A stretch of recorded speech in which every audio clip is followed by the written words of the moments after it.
The world held its breath as Donald Trump stepped up to the podium, the air thick with anticipation. Cameras flashed, and every word was broadcast live to millions across the globe. With a single sentence, he announced a 70% tariff on all imported goods, a move that would send shockwaves through the global economy. This was no mere negotiating tactic, it was a declaration of economic war, a bold gambit that stunned even his closest advisors and left foreign governments scrambling for answers. The crowd erupted in cheers, seeing in Trump's words a promise to bring jobs back home, to punish foreign competitors, and to restore American manufacturing might. But beyond the rally's euphoria, panic rippled through global markets. Investors watched in horror as stock prices tumbled and uncertainty gripped the financial world. Traders stared in disbelief, phones ringing off the hook. Economists scrambled to predict the fallout, debating late into the night about the consequences of such a drastic move. A 70% tariff threatened to shatter decades-old supply chains overnight, leaving factories idle and shipments stranded at ports. Prices for everyday goods would skyrocket, hitting American families at the checkout and sending shockwaves from Tokyo to Berlin, as global trade partners braced for impact. Trump framed it as the ultimate America First policy, dismissing critics as globalists who had sold out the nation's interests for decades. This was a direct challenge to the post-war economic order, threatening the very foundations of international cooperation and free trade. Allies felt betrayed, their trust shaken. Adversaries saw opportunity in the chaos, plotting their next moves as the world's balance shifted. The world was on edge, unsure if this was just political bluster or the beginning of a seismic policy shift that could reshape the global landscape. The stage was set for a confrontation of epic proportions, with world leaders preparing for a high-stakes showdown that would determine the future of international trade. Who could stand up to this economic hurricane?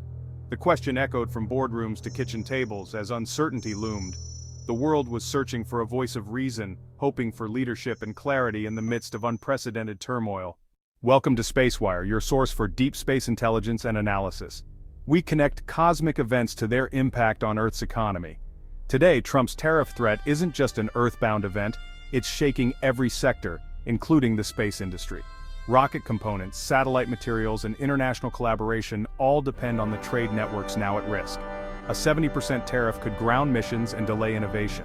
At SpaceWire, we break down these complex forces and introduce you to the key players. The Trump tariff saga and Mark Carney's response shows how power and intellect shape our future.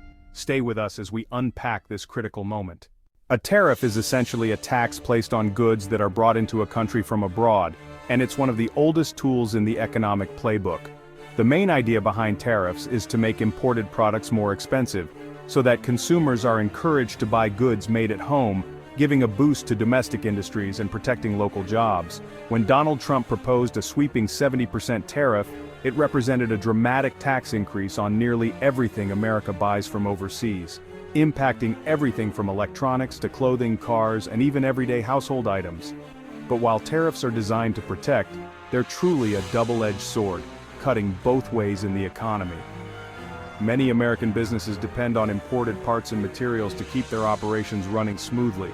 When tariffs raise the cost of these imports, companies face a tough choice: absorb the higher costs and risk lower profits, or pass those costs on to consumers in the form of higher prices. As a result, prices for cars, smartphones, appliances, and countless other goods would surge, making it harder for families to afford the things they need and shrinking the purchasing power of everyday Americans. This kind of inflation doesn't just pinch wallets, it leads to less spending across the board, causing demand for goods and services to fall, and putting jobs at risk as businesses cut back. And tariffs rarely go unanswered. Other countries often retaliate by slapping their own tariffs on American exports, sparking a trade war that can escalate quickly. This retaliation hits American farmers, aerospace manufacturers, and tech companies especially hard, as their products become more expensive and less competitive in global markets, leading to lost sales and shrinking profits. The ripple effects can be severe: a slowdown in global trade, falling stock markets, and a worldwide economic slump where virtually everyone loses out. Ironically, what was meant to protect American jobs could end up destroying them, as factories close and workers are left without employment. It's a bit like trying to fix a leak in a boat by drilling another hole, solving one problem only to create a bigger one. In the end, trade wars often hurt the very people they claim to help, leaving workers, farmers, and families worse off. The net effect? More often than not, it's negative, leaving the economy weaker and more vulnerable than before. Enter Mark Carney, a calm authority in a storm of rhetoric. Former head of the Bank of England and Bank of Canada, Carney was respected for his intellect and steady hand. He understood the global economy's interconnectedness, how a shock in one place could trigger chaos worldwide. No longer a central bank governor, Carney still carried immense weight as a UN special envoy on climate action and finance. He knew a direct confrontation with Trump would be futile. Instead, Carney chose to dismantle the economic logic behind the tariff, using facts, not slogans. His strategy: fight fire with cold, hard data. He would expose the fatal flaws in Trump's plan, not through anger, but through clarity. The stage was set for a clash of styles, populist bluster versus expert analysis. Could reason prevail over rhetoric? The world was about to find out. Carney's counteroffensive began with a deceptively simple question: who actually pays the tariff? This question, though straightforward, cut straight to the heart of the debate and forced everyone to reconsider their assumptions. While Trump repeatedly claimed that foreign countries would bear the cost, Carney broke it down for the public, clarifying that it's American importers, and ultimately everyday consumers, who end up footing the bill through higher prices at the checkout. He illustrated how a 70% tariff would devastate industries like auto manufacturing, where vehicles are assembled from parts sourced globally. The ripple effects would be felt across the entire supply chain, from suppliers to dealerships. Instead of safeguarding American jobs, the tariff would make U.S. products unaffordable, forcing companies to either raise prices or relocate production overseas, leading to layoffs and shuttered factories.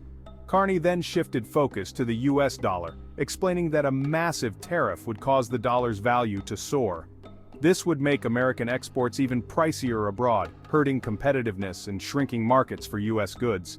Farmers and manufacturers, already facing global competition, would lose their edge, struggling to sell their products both at home and overseas.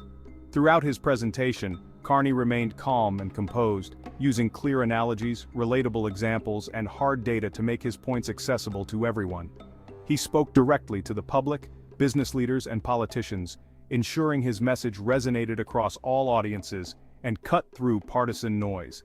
Every argument was meticulously backed by evidence, charts, reports, and real-world statistics, never relying on emotion or rhetoric. Carney let the contradictions in Trump's plan speak for themselves, avoiding personal attacks and focusing solely on the facts and their implications. The result was a quiet yet devastating dismantling of the tariff proposal, exposing its flaws with precision and clarity. In the end, it was logic, not volume or bluster, that won the day, leaving the audience with a deeper understanding and a new perspective. The debate shifted to the global stage. Trump, used to dominating headlines, found himself on the defensive. Carney's arguments, echoed by news outlets and business leaders, changed the narrative. Reporters pressed Trump, if Americans pay the tariff, how does this help? Trump deflected, but the questions were about facts, not personalities. The turning point came at a televised town hall. A small business owner asked Trump how a 70% tariff wouldn't destroy her company, which relied on imported parts. Trump had no answer, just slogans. The audience fell silent. The reality was clear. In that moment, Carney's logic prevailed. The promise of tariffs was exposed as an empty threat. The master communicator was left speechless. Facts had broken through the wall of rhetoric. The world saw the power of expertise over bluster. The tariff threat lost its force. In the aftermath, the 70% tariff threat faded away. The administration backtracked and markets breathed a sigh of relief. Carney hadn't sought the spotlight, but his intervention mattered.